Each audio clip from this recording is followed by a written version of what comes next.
Hello, dear family.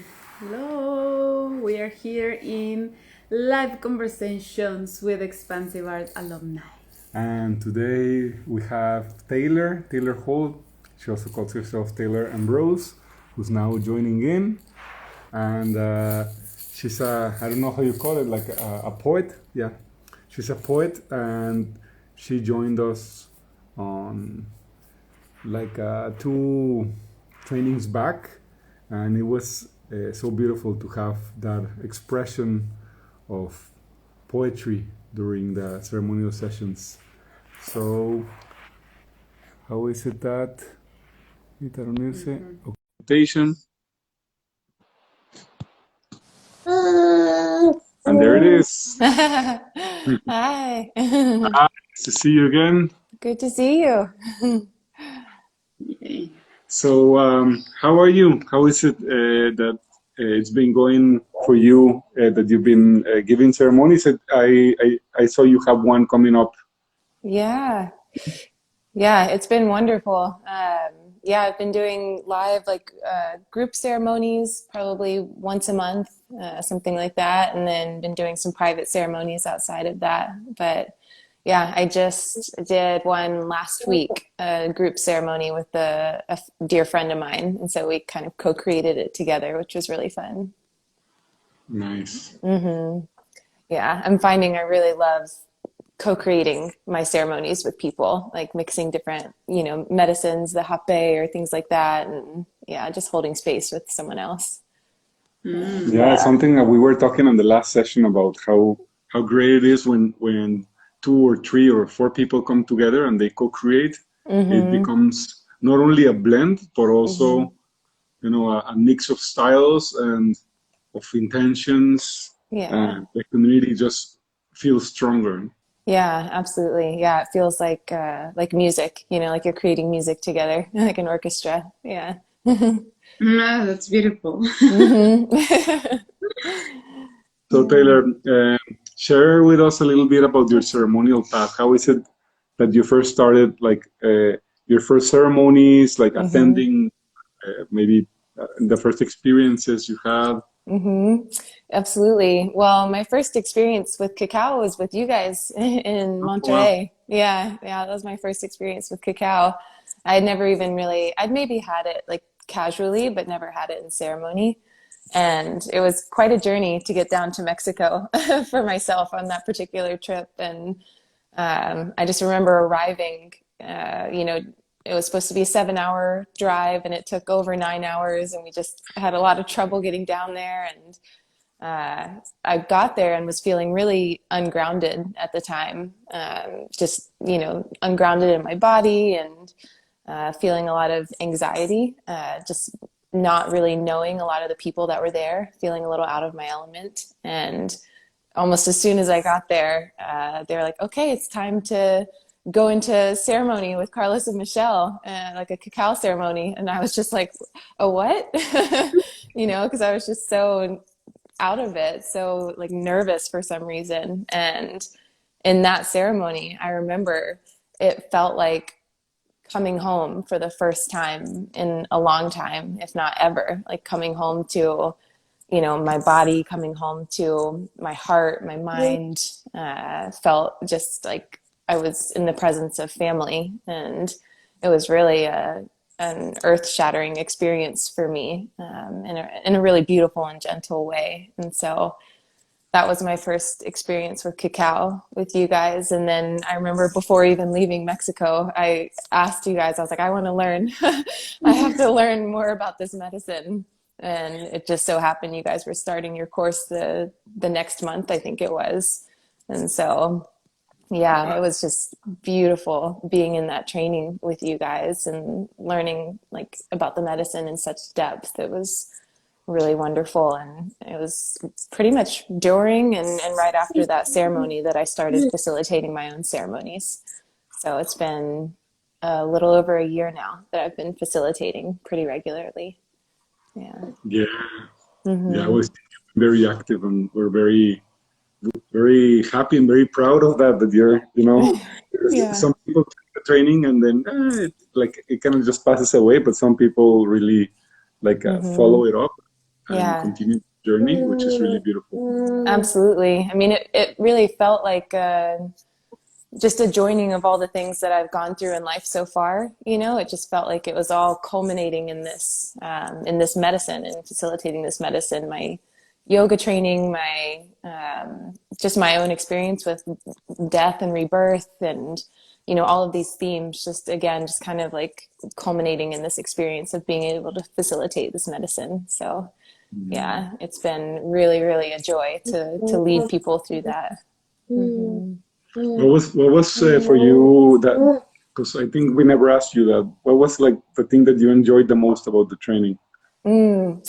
Oh gosh, I mean, I loved the weekly ceremonies that you guys led us through were just really, really profound, and I was really taken aback by that because you know, I'd experienced your particular medicine in person, and I didn't know how that would translate, you know, via Zoom, you know, just online, you guys holding that kind of space. And I just remember I had some of the most profound experiences even in those online ceremonies, you know, through the music that we all created together and the dance that you led us through, Michelle, and all of the meditations and connecting with the different plants. And yeah, I think really just being in ceremony with you guys every week was probably, you know, my favorite part. That, and then also learning, I was really, really touched in learning about the medicinal aspects of cacao because I come from a nursing, like a healthcare background. And so that was really special to me to learn just about how healthy it is, you know, and how good it is for the body. I've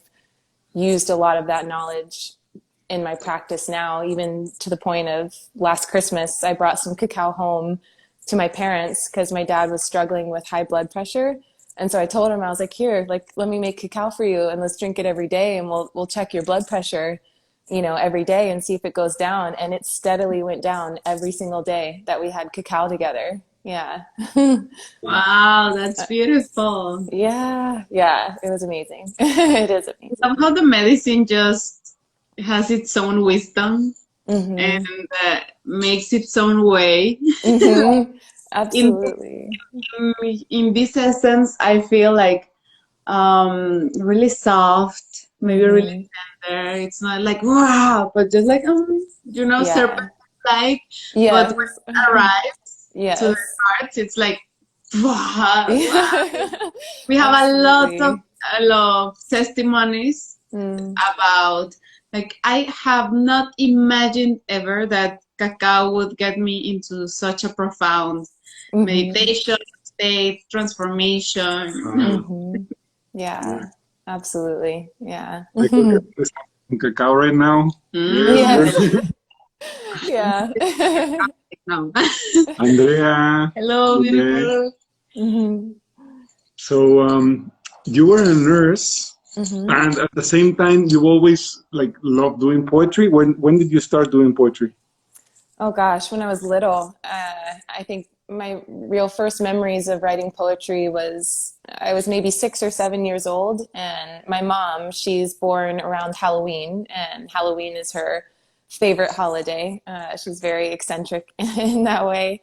And I remember one of her birthdays, yeah, I was around 6 or 7, and I wrote her what I called a spell book. And it was just a collection of these little, you know, 3 and 4 line poems about, you know, like spells she could cast about like how she could get my sister and I to clean our rooms, or how she could get my dad to take her on a date, or like little things like that. And so that was really my first memory of kind of creating poetry in that way. And then what feels like my first real like poem from the heart was whenever my grandmother passed away when I was 10 years old. And the best way that I could really honor her and go through that grieving process was to write a poem about her. And so, yeah, it started back when I was young. And then ever since then, it's just been a real love of mine. Yeah. Oh, that's beautiful. I just remembered how joyful for me it was when you shared your poems in the Mm-hmm. training. It Yeah. was really beautiful. Also because it is not something for me so common. Maybe. Maybe some people are starting to share some chanting. Maybe they already are yogis, so movement comes natural. But we have some people, actually Andrea here that is connected. She paints really beautiful, but poetry, it's like so unique. It was really nice to receive you like that, to receive your art. Yeah, thank you. Yeah, poetry it's very moving, but a lot of people don't connect with it right away because we're up here, you know, and it's hard for the poetry to really sink in and to really let it move, you know, those waters if we're up here all the time. And so I found that with cacao, when it really opens you up in that way, it allows the poetry to sink deeper and it allows you to connect to it just in a really different way.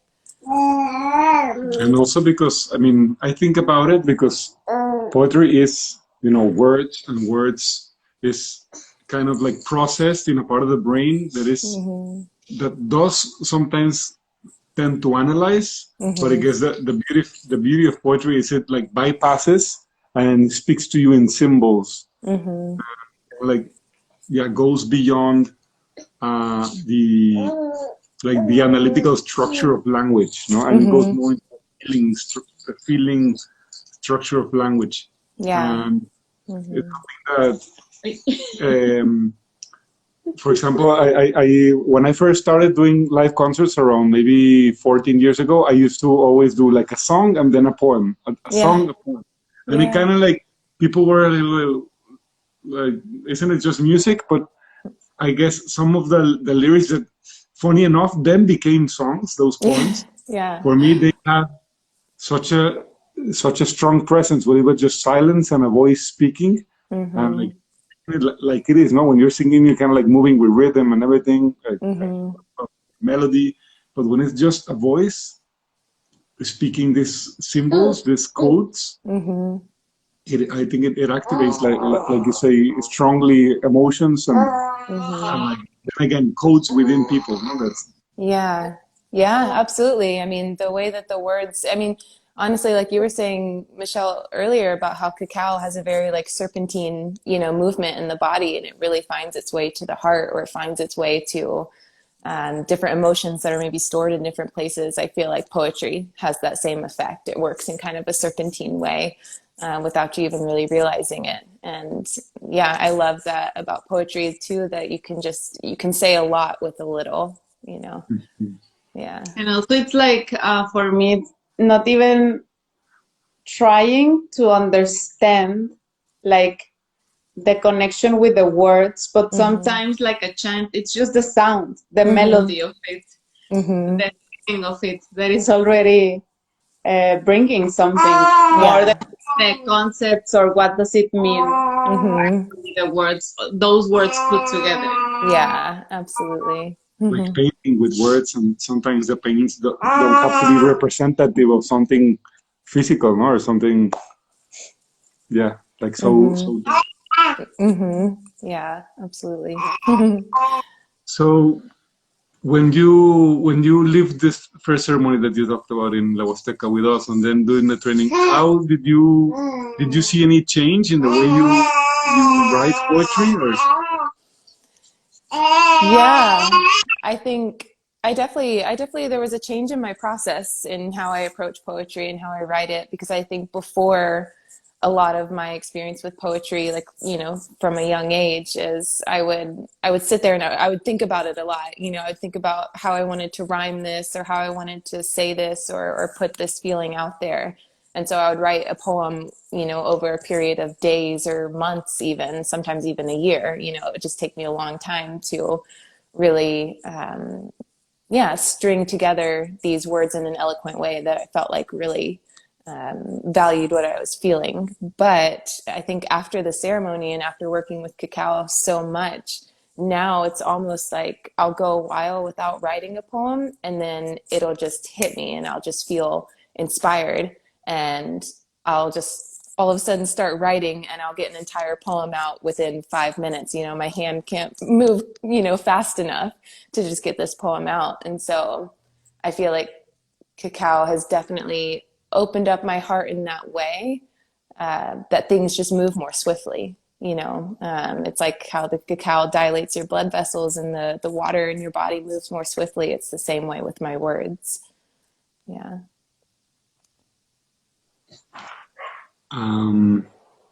That sounds so delicious. Maybe like going, because you said two very important words, like eloquence, and then what was the other one? Like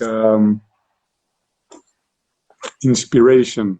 So you think that, like you went a little bit from one to the other, like going from more like an eloquence path, let's say, or trying to achieve certain aesthetic, to going from a more inspirational, maybe emotional way of writing? Yeah, absolutely. I mean, it definitely made that switch from almost as if like me writing poetry for other people to me writing poetry for myself. It went from this idea of, I'm putting an art form out there for other people to enjoy, which is a beautiful thing. There's nothing wrong with that, and that's certainly an aspect of it.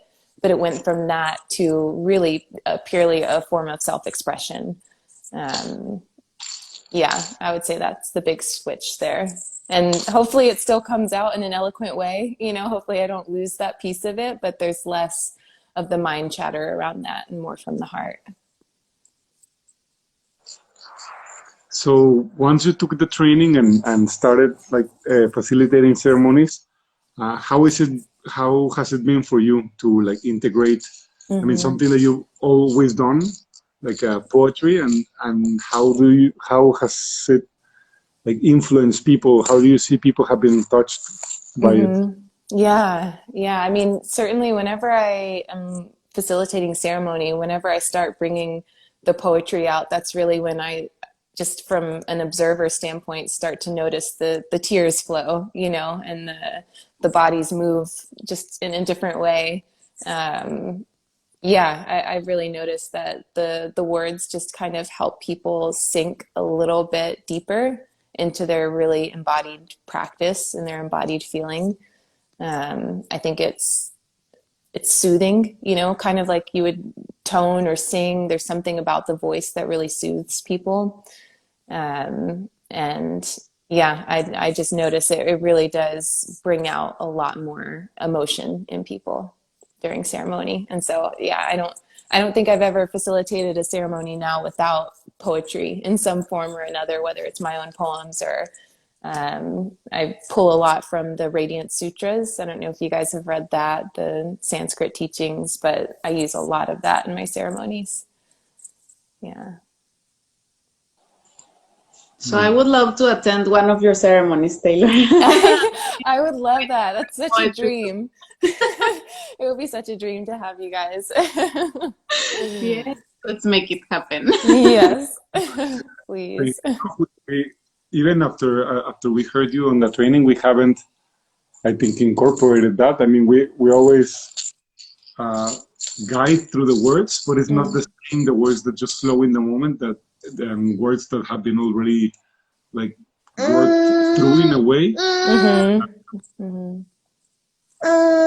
So yeah, it's nice comments. Yeah. Oh. From Andrea and from Bryant. So have you made, I remember right now that we talked about that, about making your poem, poem a song, making it into a song. Have you done that? I haven't done that fully, but that's still a dream of mine. Michael, who's actually joined on the call, we've played around a little bit with that. He wants to play guitar in the background. He's a really good guitarist, so play guitar in the background, to some of my poems, but I haven't really performed that live or at ceremony yet. But I definitely have weaved them together, music and poetry in ceremony, starting to play the singing bowl more. And sometimes I've, hummed or sang a little bit over the singing bowl, but I haven't quite put it together with my poetry. Okay. Yeah. I might have been also learning, I can't remember, during training, I think I might have been learning the ukulele. And so I'm still playing the ukulele now, and hopefully getting a little bit better at it each time. Cool. Yeah, of course. Well, Michael says that you're gonna do it, so Yes. it's gonna happen. He's It's already gonna setting happen. the intention. Yes, yes, speaking it It out works into the universe. a yoga teacher that's quite famous here in Mexico, and when he came to Monterrey he also likes to write poetry. Mm. He came to Monterrey to like showcase his book, like his Oh, poetry. beautiful. Yeah. And he invited me to play, and I was like, "What do you want me to play? Whatever, just while you're hearing the poem, just play along on what you feel, no?" Yeah. It was really beautiful because I didn't have to think about lyrics. I didn't have to think about anything or even like a rhythm because, poetry can go up and down in a way with each one with the rhythm. So it was very free and very fun. And I think people also enjoyed it. So Yeah.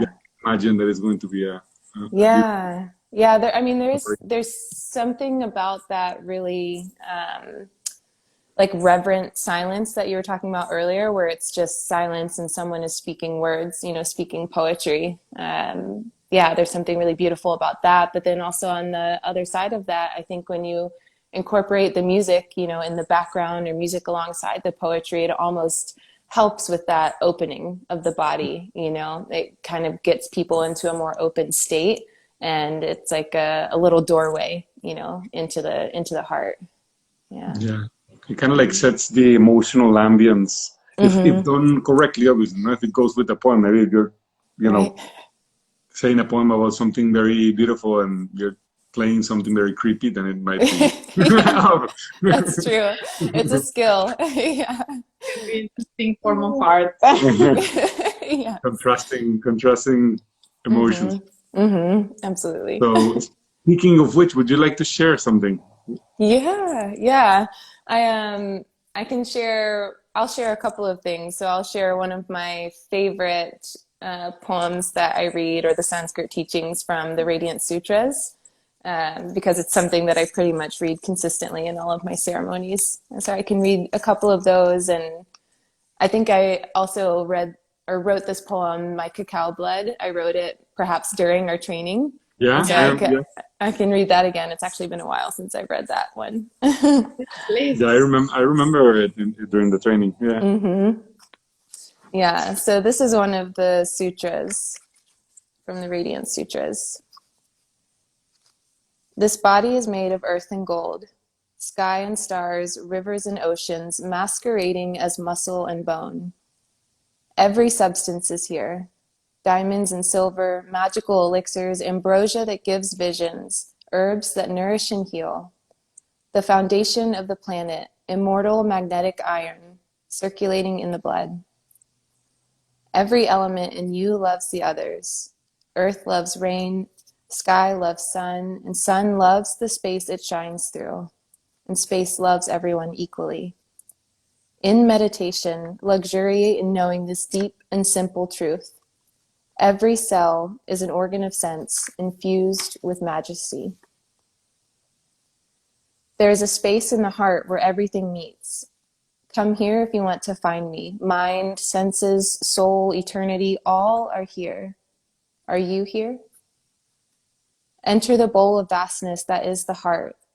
Listen to the song that is always resonating, and give yourself to it with total abandon. Quiet ecstasy is here, and a steady, regal sense of resting in a perfect spot. You who are the embodiment of blessing, once you know the way, the nature of attention will call you to return. Again and again, answer that call and be saturated with knowing I belong here and I am at home.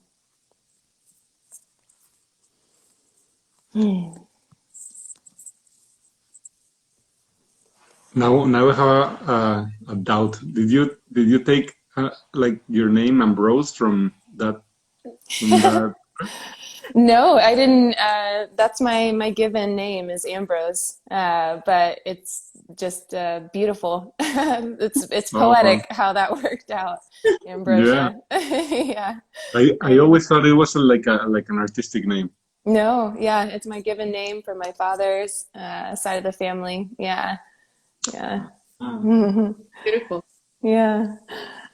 Well, now I will read. It's called My Cacao Blood. And so, yeah, I wrote this poem for those that are watching, listening. I wrote this poem, uh, I guess, about a year ago when I was in my cacao facilitator training with Carlos and Michelle. Warm in my fingertips, heavy in my hands, as I draw you to my chest and breathe you in, so full of possibilities of light and of dark, of love not yet lost, but waiting to be found with my own intention. I bring you to my lips, and depth fills my mouth. Sparks run down my throat, igniting along the way, turning to fire at the pit of my belly.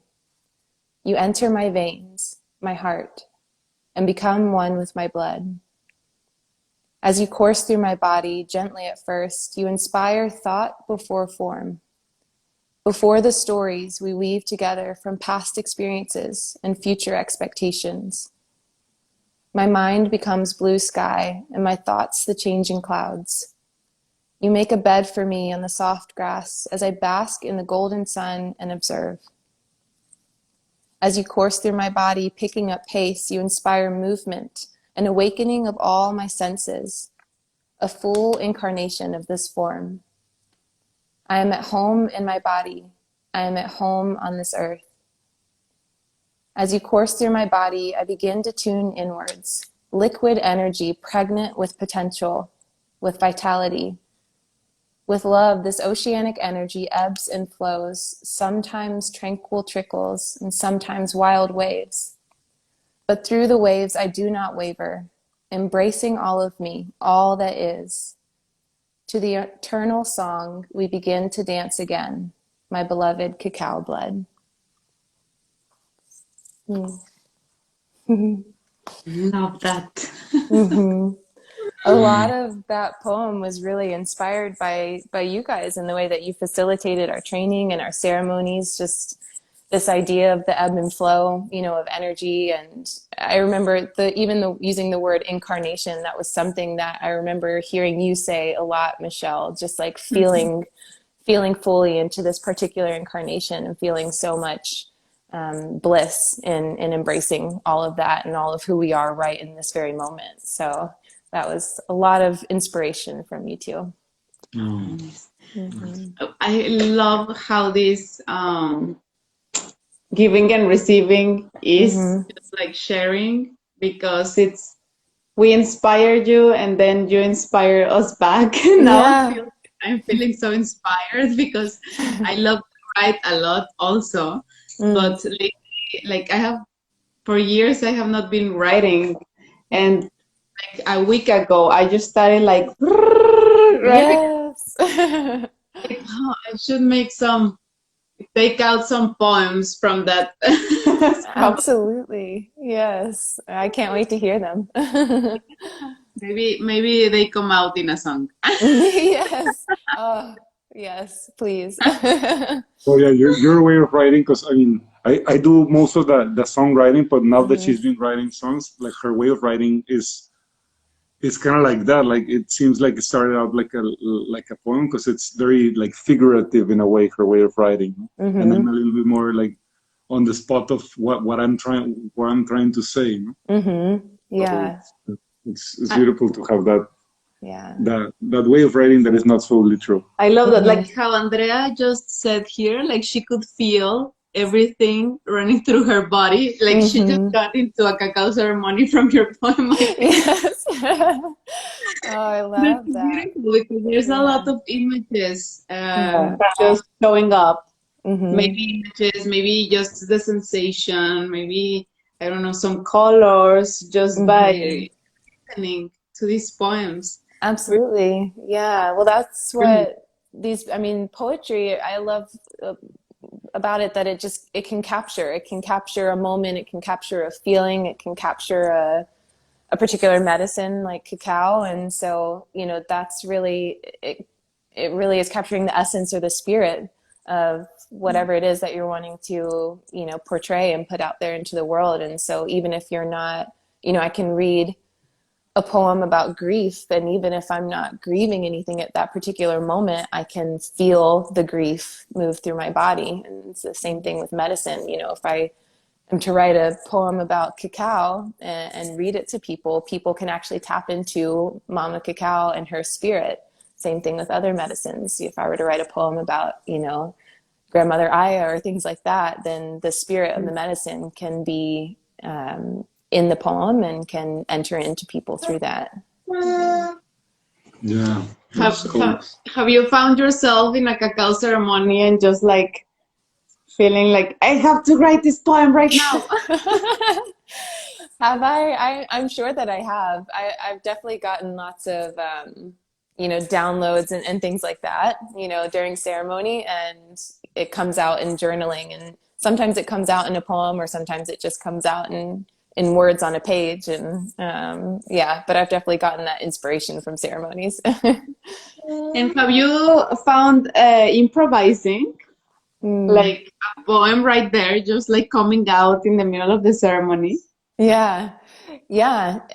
I have found that. And if I don't have something to write down with, a lot of times in ceremony, it'll come out for me in my voice. And so it'll be, this just idea of a poem or this feeling that kind of wants to come through, and I'll let it come through just in toning or in humming along with the music, or maybe even moving my body in a certain way. And so my idea of poetry is definitely expanded. It doesn't have to be just words on a page. It could be poetry is a particular way that I move my body in that moment, and that feels like poetry to me. My God. I'm starting like a cacao state without drinking any cacao right now. Yes, I love that so much. Delicious. Yeah. Okay. I just on poetry right now. Good. A lot That's of the beauty of it. Yeah. So thank you so much, Taylor, for sharing Yeah. art and poetry. Yeah, absolutely. Inspiring all of us. Absolutely. Thank you for creating this space that we can, talk about this and enter into this cacao ceremony unknowingly together. Yeah. Andrea says we're all in the cacao. What? Ceremony. In the cacao ceremony. Cacao spirit. In the cacao spirit, yeah. Beautiful. Yeah. That's magical about plants also. We can just invoke them even if we're not trying them physically. The spirit is there. So yeah. Absolutely. Yeah. Yeah. That's something even like many years back when we used to do a lot of peyote. I remember the maracame, the elder, the shaman, no, that said, well, once the spirit has come into you, you just need to call it back. And yeah, it's important to remember that it's something that we always have within and we can always recall back. And it's obviously very beautiful to take it in and to remember that in our bodies. But at the same time, it's something that thankfully never leaves us. It's like when you visit a place and when you close your eyes and you like go back into that place, it just fills you up with those memories and emotions and even like the things you learned at that time space.